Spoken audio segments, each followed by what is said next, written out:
everybody, it's your friendly digital technology librarian, Christy here, and we have finally reached April of this year, and with every April comes National Poetry Month. This year just happens to be the 25th anniversary of this particular celebration, and I've got a ton of really cool things planned for the month via social media and via the YouTube channel, so please do keep checking things out and keep your eye out. Like I said, there's going to be a lot of fun stuff going on.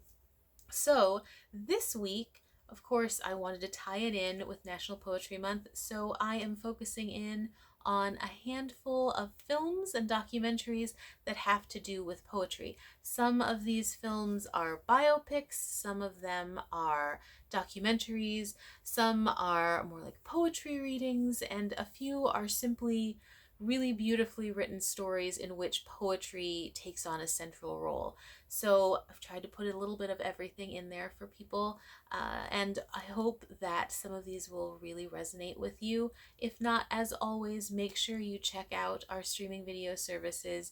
There are thousands and thousands of options on there, so you will 100% be able to find something that interests you.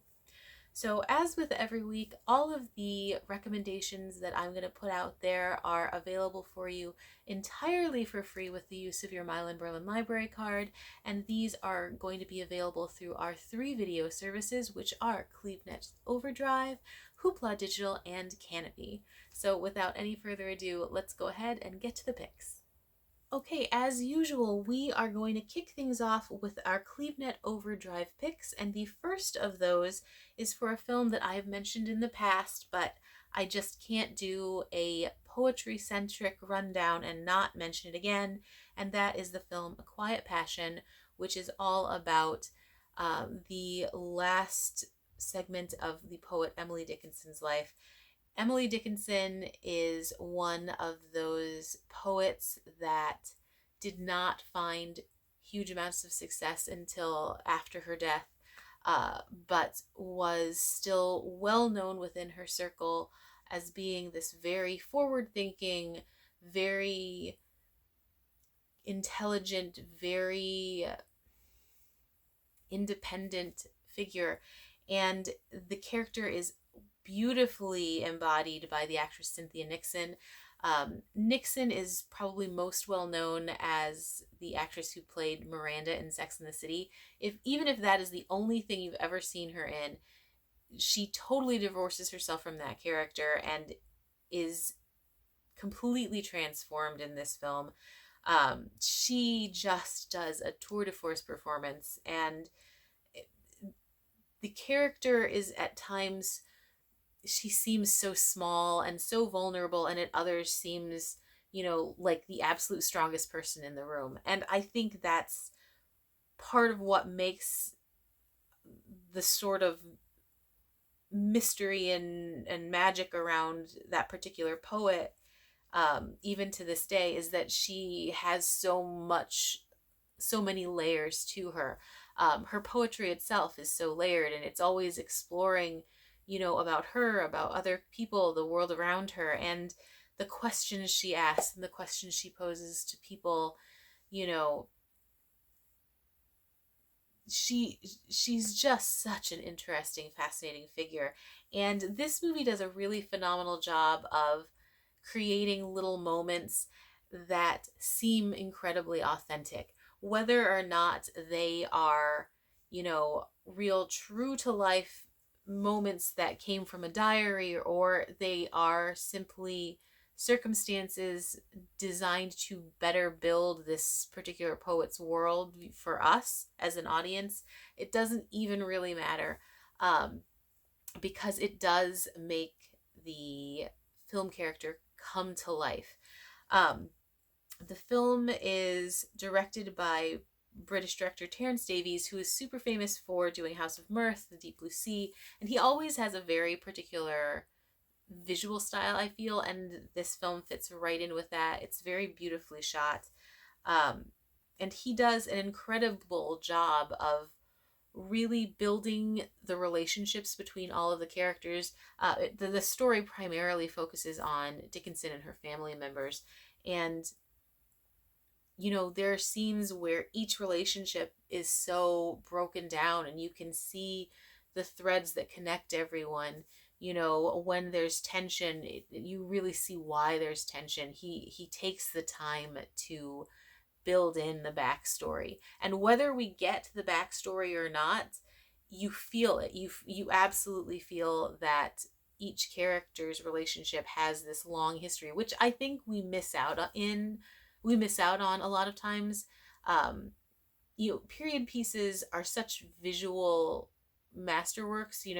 So much time is taken up on the look and the feel and all of that, that I feel like sometimes we miss out on some of the character work, and that is absolutely not missing here.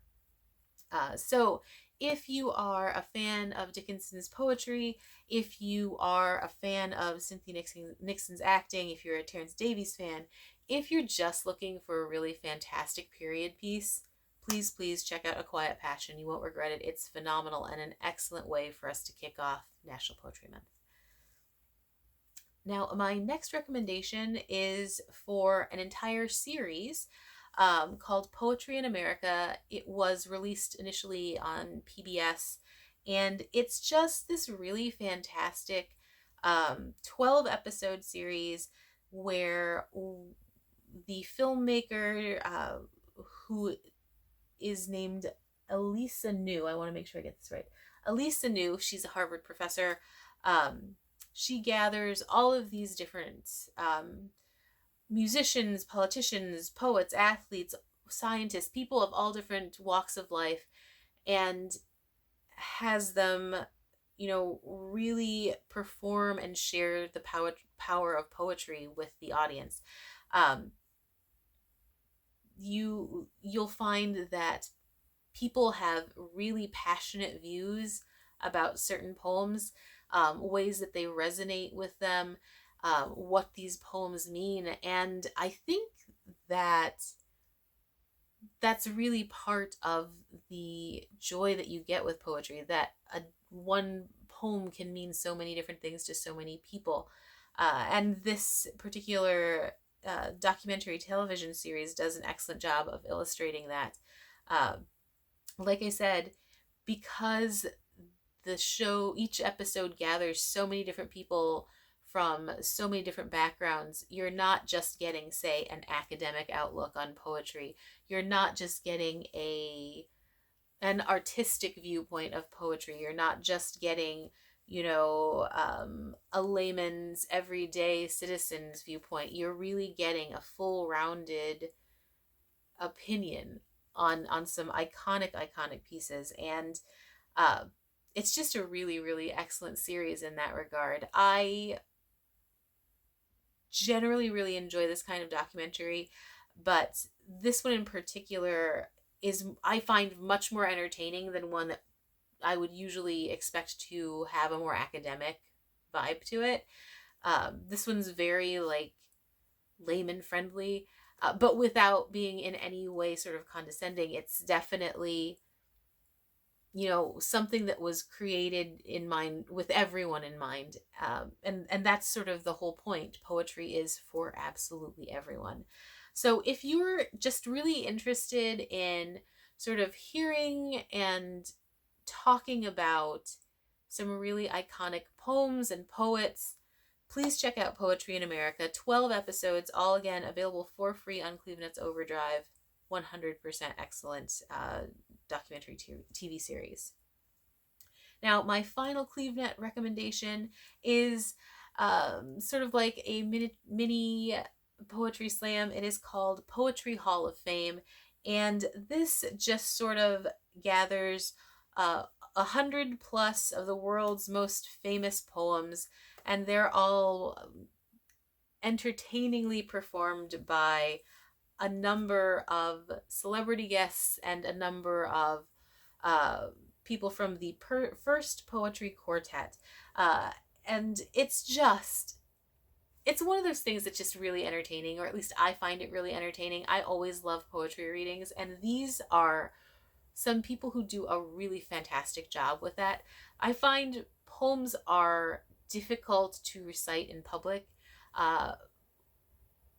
especially when they're super well known, because they have a certain cadence. It's easy to sort of fall into a sing-songy style of delivery, but both the First Poetry Quartet and the celebrity guests all do such an excellent job of performing these poems. Some of the celebs are LeVar Burton, who I have loved since childhood. Like, Reading Rainbow is still one of my favorite shows.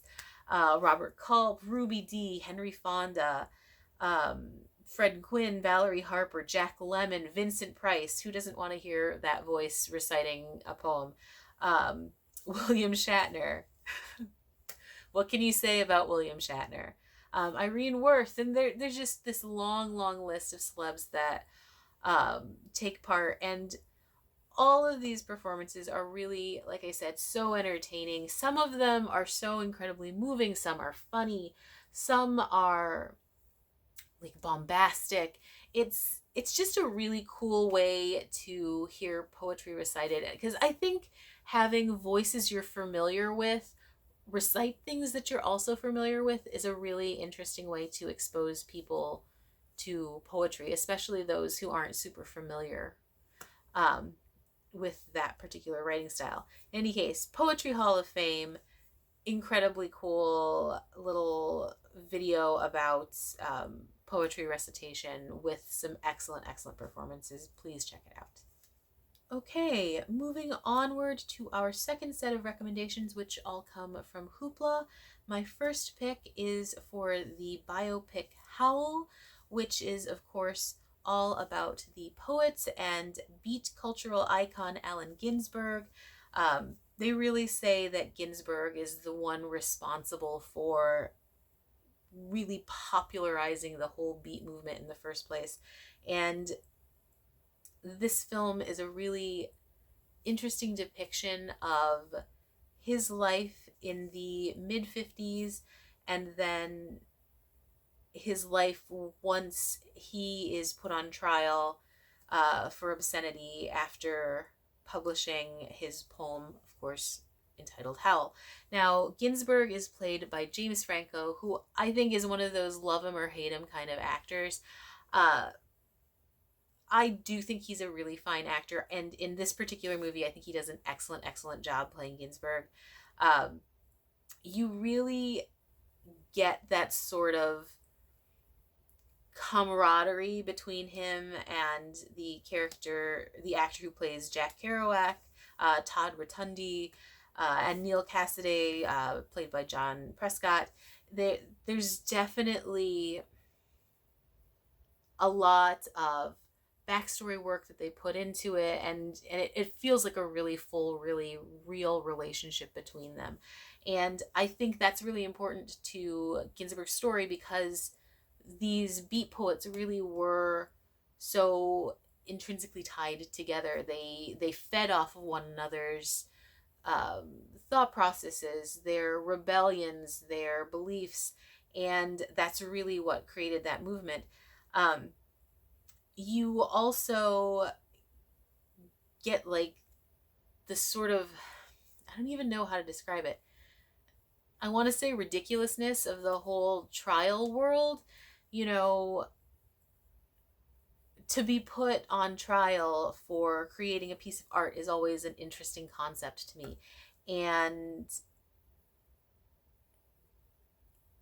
you definitely get to feel out all the different elements that go along with that.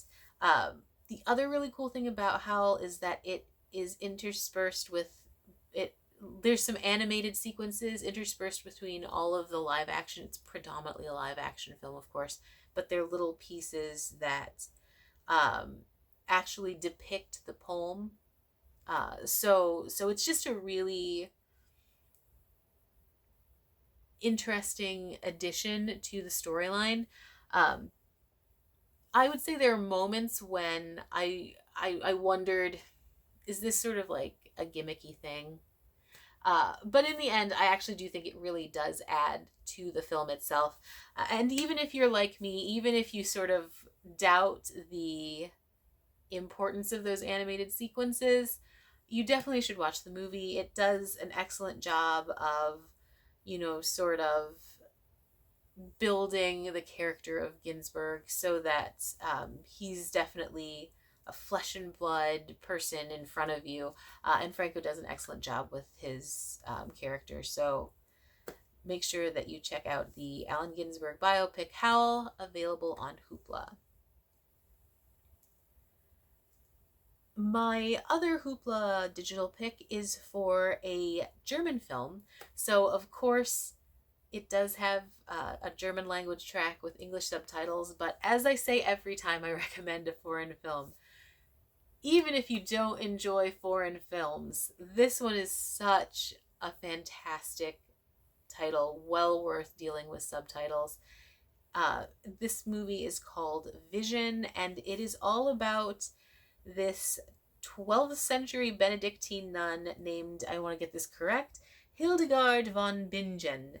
I had not been familiar with Sister Hildegard prior to watching this movie, but she was such a fascinating person.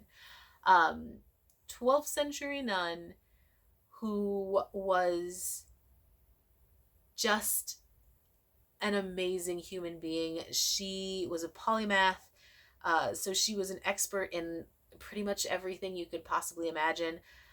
She was a forward thinker, she was a composer, she was a philosopher, a playwright, she was a poet, a naturalist, a scientist, a physician, an herbalist, and an ecological activist. I mean, this was a woman who pushed everybody's buttons. Like, if someone told her that things were the way they were simply because they always had been done that way, which I think no one would be surprised in the 12th century, she was told often, she would simply turn things to her favor by using logic. She just was like, that makes no sense, and let me tell you why. And she had this fire and this passion to help people, of course, but also for knowledge, for exposure to the world. She was just such an interesting woman. And again, 12th century Benedictine nun, like, that's not something that I would necessarily have expected to find within that particular culture of people. But not only that, but it's just not something I would have thought to have seen anywhere in the 12th century. Like, women were generally not taught to think that much at that period of time. There were very specific roles that women played in the 12th century, and those generally did not include science, naturalism, medicine. I mean, no. So I just found this really interesting. It's brilliantly acted. She's the woman who plays Hildegard is a fantastic, fantastic actress. And then the actors who play all of her antagonists are also equally awesome because you absolutely detest so many of them. And I was just really, really fascinated by this movie because, again, I knew nothing about this person. I had no idea she existed. And she's just such an inspirational figure. After I watched the movie, I went back and I actually checked out a book that was about her because I was really fascinated, to be honest. I wanted to know more about her. I wanted to know what elements were just sort of fancied up for a movie and what was really true. And according to a couple of the things that I read, I mean, she was legit a polymath. She was an expert in a number of fields. She fought against the furthering of ignorance versus science and thought, and she was just someone who really strove for enlightenment and for enlightenment of the world, and I just admire that so greatly. So if you get the chance, I cannot recommend Vision enough.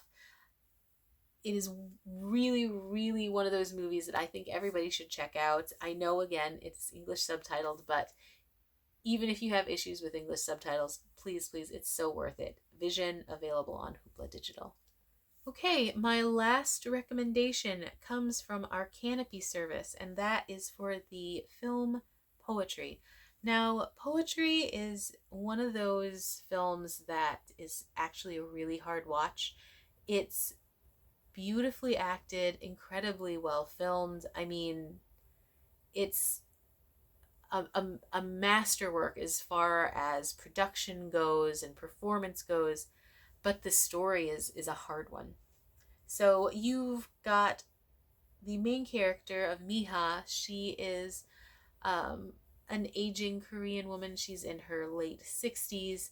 The beginning of the film, she discovers she has early onset Alzheimer's. Never something anybody wants to hear. But this is a woman who is already in a fairly tight financial situation. She's living off of government subsidies and then this job as the caretaker for an elderly gentleman in her community. And how is she going to continue with that when she's, going to start facing some serious issues in the near future? In addition to financial difficulties, she also has to take care of her 16-year-old grandson, who is not the best. I would say he seems like a fairly typical teenager, except there's a lot more going on with the story, and we'll just leave it at that. And, you know, to sort of lift herself out of this miasma of melancholy that I think her character ends up feeling, she decides to join this sort of poetry class, and she just allows herself to get lost in the words and different recitations from people, and she allows herself to sort of get lost in all of that. Now, tied in with the drama of this sort of slow decline, there is a rather brutal crime that's the worst. I can't even believe I described it that way. There is a brutal crime that was committed in her community, and the fallout being the death of a young woman. It is then revealed that her grandson is potentially part of this brutal crime. So you've just got a whole lot of awful coming at you at once. And somehow this film makes it all seem like it's intrinsically part of telling a beautiful story, because Miha's character is this kind of character that's floating through this phase of her life, and you feel like you're floating with her. Now, again, I said from the get-go, this is a hard movie to watch because there's so many moments where I think things that you see people do on screen or hear do on screen are just so awful. And I mean, it's very much based on human nature, what people are willing to do to protect their own, what people are willing to do when they think they can get away with whatever they want. And it leaves you feeling a little bit anxious, or at least I felt definitely disturbed by the end of the movie. But at the same time, I really thought while it was going on that it's just so well done. Like, you get these pockets of peace. I think that's what I find most fascinating about this movie. You get these pockets of calm, this comfort that she gets from getting lost in her poetry. And that's, juxtaposed with these things that she has to deal with and these things that she has to face. And I think that the movie does such a good job of putting those up to one another and forcing you to sort of look at those two different elements of this character's life. It's tragic in places, it's, beautiful in others, like I was saying, and the acting really is just so fine and so well done. This movie is South Korean, so it has a Korean language track. So you do need to deal with English subtitles, but again, as I say every time, I would not recommend it if I didn't think it was worth the extra trouble. So please, please, please check out Poetry on Canopy. It's a really, really well done film that definitely shows the importance of poetry in a way that I don't think any of my other recommendations do.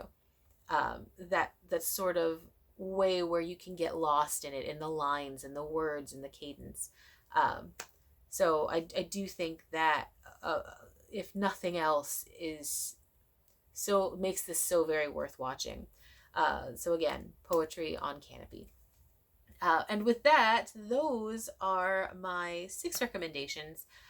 If you have any recommendations about films centered on poems, poetry, or poets, please do comment and share them below. People always love finding other recommendations from other fellow viewers. And if you have any recommendations for future themes, please let me know those in the comments as well.